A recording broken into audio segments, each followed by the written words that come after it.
নমস্কার বন্ধুরা, পপু কিচেনে আপনাদের স্বাগত।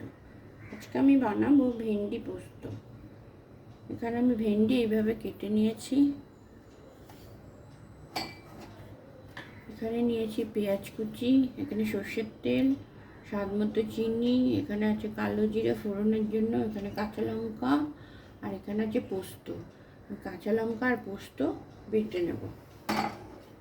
কড়াইতে আমি তেল দিয়ে দিচ্ছি।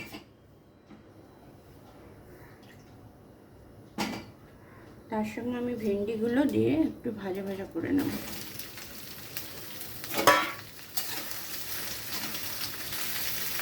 তার সঙ্গে আমি দিয়ে দিলাম পেঁয়াজ কুচিটা।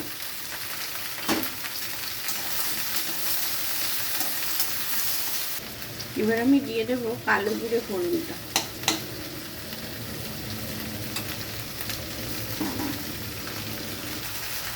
আমি দিয়ে দিচ্ছি লবণ।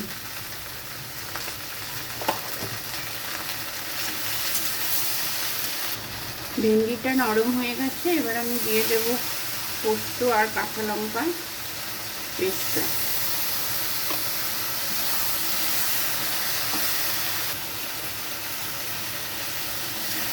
এবার আমি দিয়ে দেব চিনি। একটু নাড়াচাড়া করে ভালোভাবে মিশিয়ে গ্যাসটা অফ করে এটা নামিয়ে নেব। তৈরি হয়ে গেল ভেন্ডি পোস্ত।